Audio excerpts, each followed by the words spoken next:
ત્યારે આજે સવારે 8:30 વાગે દર્શને આવેલા પીર ભક્ત મહેબૂબભાઈ રાણા દરગાહ પર ગયા હતા અને જોયું તો પીરની દરગાહમાંથી ધબકારા દેતી હોય તેવું દેખાયું હતું। એક નજરે તેમને શંકા ગઈ કે કોઈ જીવ અંદર છે, પરંતુ તપાસ કરતા એવું પણ ન હતું।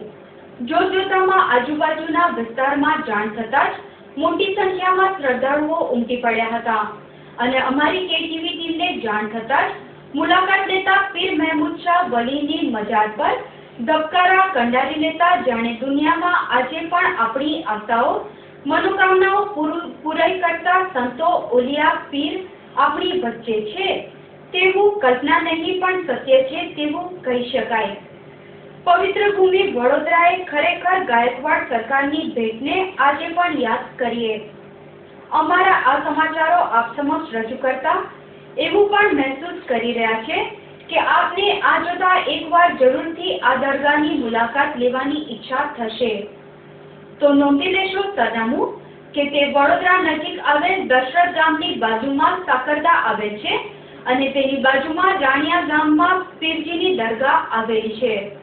મુલાકાત લેતા પીર મહેબૂબ શાહ વલીની સેવા ચાકરી કરતા મૌલાના તેમજ સ્થાનિક ભક્ત તેમજ કાર્યકરે આજના પ્રસંગે વધુ માહિતી આપી હતી। મારું નામ મોહમ્મદભાઈ ઉદયસિંહ રાણા છે।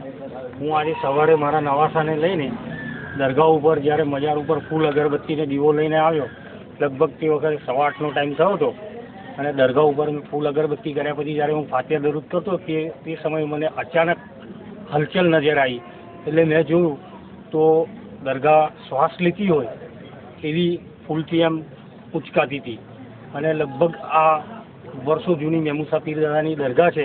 હિન્દુ મુસ્લિમ દરેક લોકો કવાલીના પ્રોગ્રામથી લઈ અને ગુરુવાર સુધી એ લોકો આવે છે, એ એમની મન્નતો રાખે છે, એમની પૂરી થાય છે। અમારા ગામમાં શાંતિનો ભાઈચારો છે અને દરગાહ વર્ષો જૂની છે। અમને પોતાને યાદ નથી કે કેટલા વર્ષ જૂની દરગાહ છે, પણ આજે અચાનક આ ચમત્કાર જોયો એટલે દરેકને મેં જાણ કરી એટલે ગામની હિન્દુ મુસ્લિમ દરેક પબ્લિક દરગાહ ઉપર જ્યારે જોવા આવી ત્યારે એમને પ્રત્યક્ષ એમની નજર સામે ચમત્કાર જ્યારે આ જોયો ત્યારે પબ્લિકે એક વિશ્વાસ અને જાણે મેળો આખો ભરાયો।